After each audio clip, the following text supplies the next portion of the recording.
जय हिंद। मैं आसिफ खान दरियाबादी, मेरे साथ मौजूद है मंजुल कपूर जी। आप सभी का INN टुडे में स्वागत है। कानपुर शहर कहने लगे लोग, बल्कि क्राइमपुर शहर जैसा होता जा रहा है।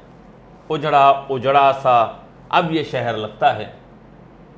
हमको तो ये कुदरत का कहर लगता है। अजीब तरक्की की है इंसानों ने कि अब तो इंसान को इंसानों से डर लगता है। ये जो अभी अपहरण हुआ और उसकी हत्या कर दी गई, ये किस तारीख को ये अपहरण किया उस बच्चे का, और मतलब किसने अपहरण किया और किसके बच्चे का अपहरण हुआ? देखिए, ये जो अपहरण हुआ है ये एक लैब टेक्नीशियन संजीत यादव जी का हुआ है। और अपहरणकर्ता कोई और नहीं, उसके दोस्त ही थे। अच्छा। दो लोग उसके साथ ही काम करते थे, और वो दो लोग और कुछ उन्होंने बदमाशों का सहारा लिया होगा। जाहिर सी बात है कि एक नॉर्मल आदमी तो ये सब कर नहीं सकता है, लेकिन वो अनाड़ी थे। यहाँ पे देखा जाए तो हमारी पुलिस की ही खामियां रही कि अपहरणकर्ता भी चंगुल में नहीं आए। खामियां रही या मिली भगत रही? हाँ, मिली भगत कह सकते हैं, क्योंकि देखिए 22 जून को ये अपहरण हुआ और उनके माँ बाप ने शिकायत दर्ज की, गुमशुदगी की शिकायत दर्ज हुई। 26 जून को SSP साहब के कहने पर FIR में उसको तब्दील किया गया। कितने दिनों बाद FIR में तब्दीली आई सर? 4 दिन बाद ये FIR दर्ज हुई। तो FIR गुमशुदगी की दर्ज हुई? पहले गुमशुदगी की हुई, फिर माँ बाप ने चक्कर लगाया, SSP साहब को बोला कि ऐसे ऐसे उसका एक दोस्त है राहुल यादव, उस पर हमें शक है। तो पुलिस ने 26 तारीख को उसको FIR दर्ज की और तलाश जारी की। लेकिन यहाँ पुलिस की खामी ये रही कि 22 जुलाई को जब माँ बाप ने दर्ज की, उन्होंने उसमें कुछ तेज़ी नहीं दिखाई। और 26 जुलाई को जब इसको तब्दील किया गया तो भी पुलिस ने उसको बहुत हल्के में लिया, इधर उधर तलाशती रही। इवन वो जब घर से हॉस्पिटल गया किसी काम से, जब उसका अपहरण हुआ, आसपास के CCTV फुटेज, चूँकि स्मार्ट सिटी है कानपुर, तो वहाँ पे सरकारी काफ़ी CCTV थे, उसको भी खंगाला नहीं पुलिस ने। तो बहुत ज़्यादा स्मार्ट सिटी नहीं लग रही है? हाँ, ज़्यादा ही स्मार्ट है, क्योंकि उस पर ध्यान ही नहीं दिया गया जी। और बड़ा दुर्भाग्य है कि संजीत यादव जी का कत्ल, उसकी हत्या 26 जून को हो गई। उससे भी बड़ा दुर्भाग्य है कि उसके दोस्त उसकी हत्या करने के बाद उसको एक नहर में डाल दिया और फिरौती की डिमांड। हत्या कितने दिन के बाद हुई थी? हत्या 3-4 दिन बाद हो गई।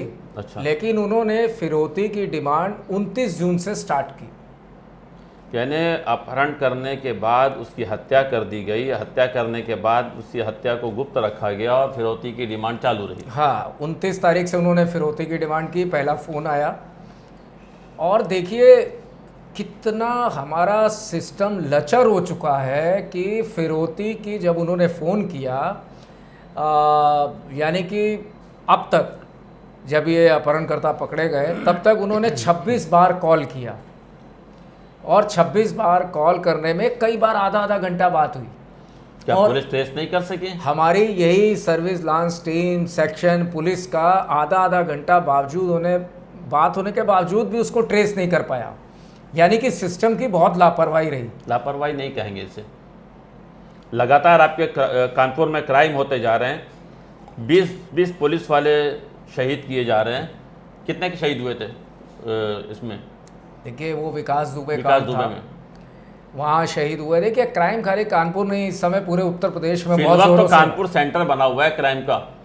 वो एक इत्तेफाक है कि लगातार हमारे 3 हादसे 2 हादसे कानपुर में हो गए। अभी गाजियाबाद में पत्रकार की हत्या हुई। कानपुर के हैं, डिफेंस कर रहे हैं आप? नहीं, मैं डिफेंस नहीं कर रहा हूँ, मैं पूरे उत्तर प्रदेश की बात कर रहा हूँ। मैं फिलहाल कानपुर की रोज घटनाएं हो रही हैं उसकी बात कर रहा हूँ। कानपुर में हर दूसरे दिन घटना हो रही है। हाँ, कानपुर में घटना हो रही है, ये दुर्भाग्य है।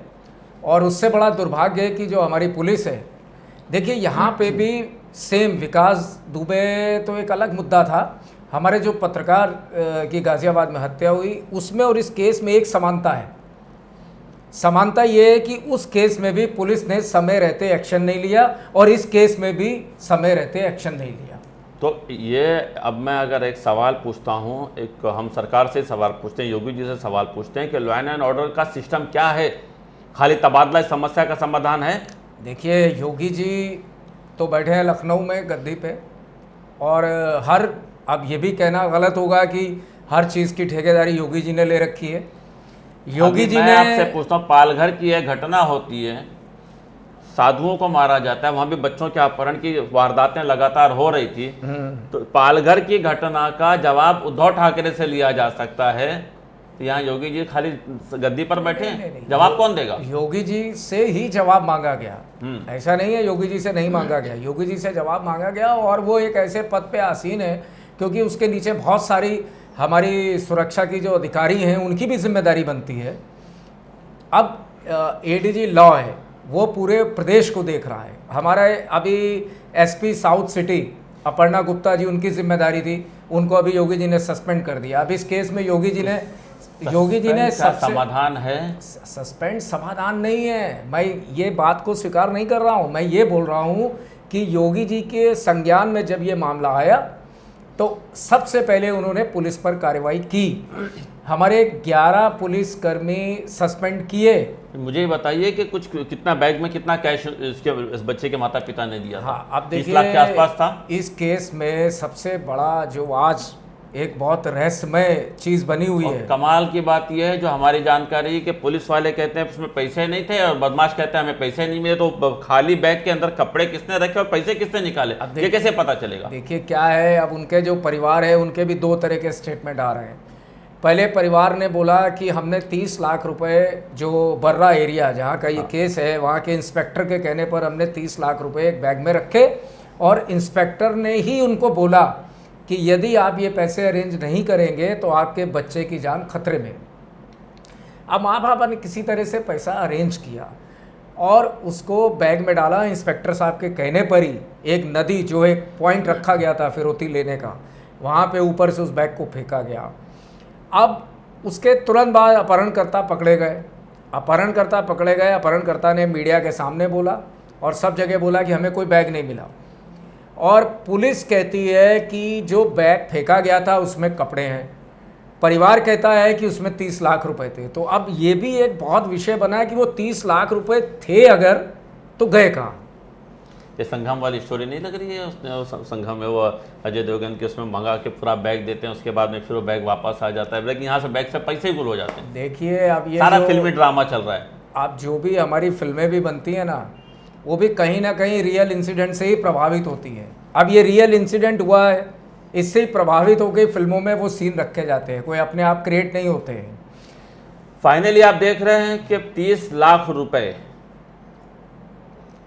लड़के के माता पिता कहते हैं कि हमने पैसे दिए पुलिस अधिकारी के कहने पर। बदमाशों का इंटरव्यू आया है, आपने देखा होगा कि उन्होंने कहा हमें कोई पैसे नहीं मिले। पुलिस कहती है उस बैग में हमने कपड़े भरे थे। सारी तहकीकात के बाद पता ये चल रहा है कि लड़का भी गया, बेटा जान से गया, 30 लाख रुपए भी गए, बदमाशों तक भी पैसे नहीं पहुंचे। नहीं देखिए, हमारा जो आज चर्चा का विषय ये है कि आज हम दोबारा योगी सरकार से ये प्रश्न कर रहे हैं कि लगातार प्रदेश के अंदर जो भी हत्याएं हो रही हैं, जो भी हो रहा है, केस हो रहे हैं, बहुत सारा क्राइम बढ़ रहा है, उसमें हमारी पुलिस की भूमिका बहुत संदिग्ध है। यानी उस पत्रकार 1.5 साल से पुलिस स्टेशन के चक्कर काट रहा था। इवन हत्या से 1 घंटा पहले भी उसने पुलिस चौकी में फ़ोन करके इंस्पेक्टर को बोला कि 4 लोग धमकी देने आए थे, पुलिस ने कार्रवाई नहीं की, जिसका खामियाजा उनकी हत्या कर दी गई।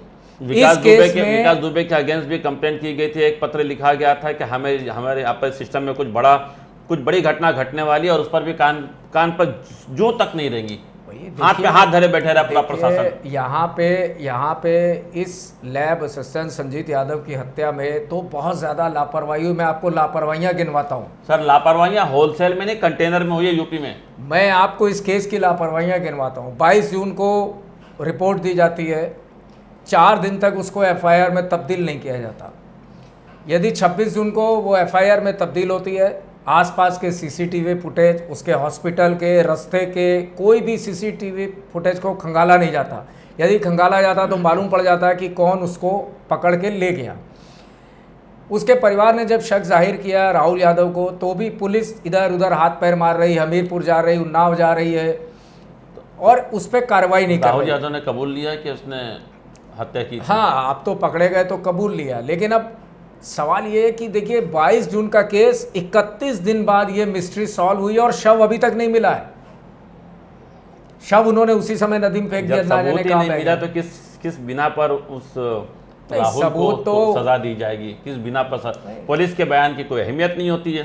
कोर्ट में पहुंचने के बाद पुलिस का बयान रद्दी के पेपर की तरह हो जाता है। नहीं, आप तो फिर देखिए, साबित कैसे होगा कि उसी ने उसकी हत्या की? फिर 10-12-15 साल केस चलेगा, छूट जाएगा। आप देखिए नजीब के हथियारों का आज तक शव नहीं मिला, तो किसी पर केस नहीं हुआ, किसी के नामजद रिपोर्ट नहीं हुई, हवा में वो सारी बातें हैं। देखिए इस केस में ये सब कहना जल्दबाजी होगी कि सबूत नहीं मिले, क्योंकि पुलिस अपनी कार्रवाई कर रही है और जिन पुलिस कर्मियों ने इसमें लापरवाही बरती उनको सजा दी गई है, सर, CBI सस्पेंड किया गया है। आज हम अपने देश में, मेरे पास पूरी लिस्ट मौजूद है, मैं आपको एक के बाद एक गिना सकता हूं कि सीबीआई की रिपोर्टें भी आज तक समय पर नहीं, 10-12 साल तक लग जा रहा है। किस पर भरोसा करें? देखिए हम इस बात से कतई पीछे नहीं हट रहे हैं कि हमारी न्यायपालिका का सिस्टम भी लचर है, पुलिस का तो है ही है। तो हमें आज जो दिन प्रतिदिन हत्याएं बढ़ रही हैं, अपराध बढ़ रहे हैं, तो हमारा चर्चा का मुख्य उद्देश्य यही है और हमारी सरकार से गुजारिश है कि ईमानदार अफसर और पुलिस के ऊपर कुछ ऐसे नियम कानून लाने चाहिए कि यदि वो समय रहते कार्रवाई नहीं करते तो उनको भी वही सज़ा मिलनी चाहिए जो अपराधियों को जो मिलती समय है। रहते कार्रवाई करते हैं उनको पहले सजा दे दी जाती है ट्रांसफर करके। आप किससे उम्मीद करोगे? देखिए वो ट्रांसफ़र करना तो एक पॉलिटिकल प्रेशर है और वो एक डिफरेंट चीज़ है। मैं बात कर रहा हूँ कि जैसे इस केस में जिन भी पुलिसकर्मियों ने अगर इसमें लापरवाही बरती है तो उनको भी उतना ही दोषी माना जाना चाहिए जितना ये अपराधियों को माना गया है। आते हैं हम इसी बात पर हम लगातार चर्चा कर रहे हैं पिछले कई दिनों से। मेरे साथ मंजू कपूर जी भी हैं और मौजूद है, सारी चीज़ें आपके सामने हैं। आप ये देख रहे हैं कि किस तरह से यूपी के लॉ एंड ऑर्डर लगातार बिगड़ते जा रहा है, कोई सुधार नहीं हो रहा है। और उस पर भी दावा है कि भाई हमसे अच्छा शहर और हमसे अच्छा प्रदेश कोई नहीं है। मेरी आप लोगों से ये निवेदन है कि आवाज़ उठाएं फेसबुक में, व्हाट्सएप में, कि न्याय को ज़्यादा अहमियत दी जाए। हमारी और आपकी आवाज़ ही इस देश की आवाज़ है। और देखते हैं कि हमारी ये निवेदन है और ये दुआ है कि भाई अब योगी जी आप थोड़ा सा एक्टिव हों और जितने बढ़ते हुए अपराधों को रोकें। सबसे ज़्यादा अपराध आप ही के शहर में हो रहे हैं, आप ही के प्रदेश में हो रहे हैं। आज के लिए बस इतना ही। कानपुर शहर की जो लगातार घटनाओं में एक घटना और घटी, हम ये आशा करते हैं, उम्मीद करते हैं कि आगे ऐसा कुछ नहीं होगा। बहरहाल मुझे और मंजू कपूर जी को इजाज़त दीजिए। Manju ji thank you so much इस प्रोग्राम की चर्चा के लिए। फिर आगे मुलाकात होगी, तब तक के लिए जय हिंद। नमस्कार। For more details, subscribe to our channel INN Today and press the bell icon.